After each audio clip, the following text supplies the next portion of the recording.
how this recovery will be paid for. To the congressman's point, we are hearing that the Trump administration is about to send up a request to Capitol Hill for an initial $6 billion or thereabouts. Another Texas congressman with us now, Roger Williams.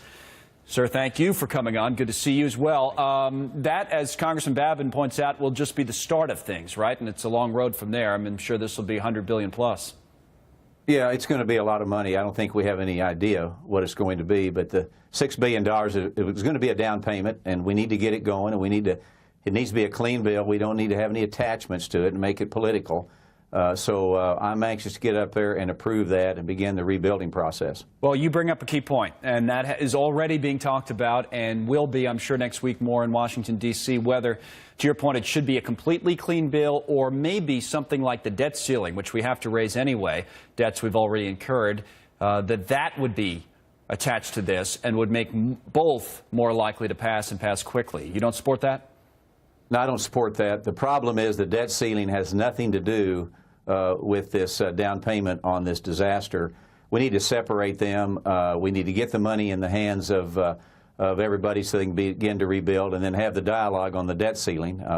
And that's a separate thing, and it should not be included, and I hope it's not.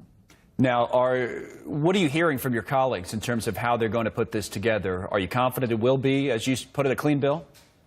Well, I've talked to a lot of my colleagues, and everybody seems to think that I've talked to that seems to think it'll be a clean bill, and it should be. I mean, the bottom line is we don't want to make it political. We don't want to make these evacuees and these people are in bad straits right now, make them a part of this. So I think at the end of the day it will be clean. It should be clean, and then we can get on to the other business of getting a handle on our expenses in this country. Yeah, in general, not just here. And that does bring up kind of a larger point. We're going to talk later on in the show, Congressman, about the president's agenda.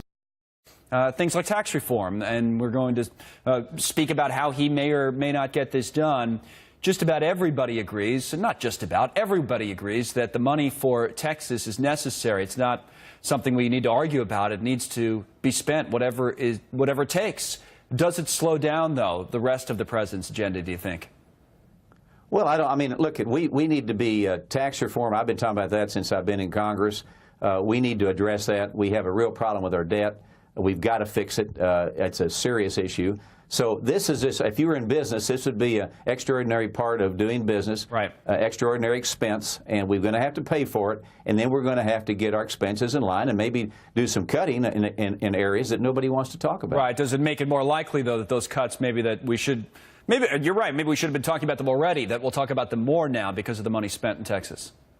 Exactly. I think we're going to have to do that, and I hope that dialogue occurs. Congressman, thanks tonight. And again, as I said to Congressman Babin, we'll keep checking back with you as well as these weeks continue. Thanks for coming on. Please do. Thank you. Okay, now.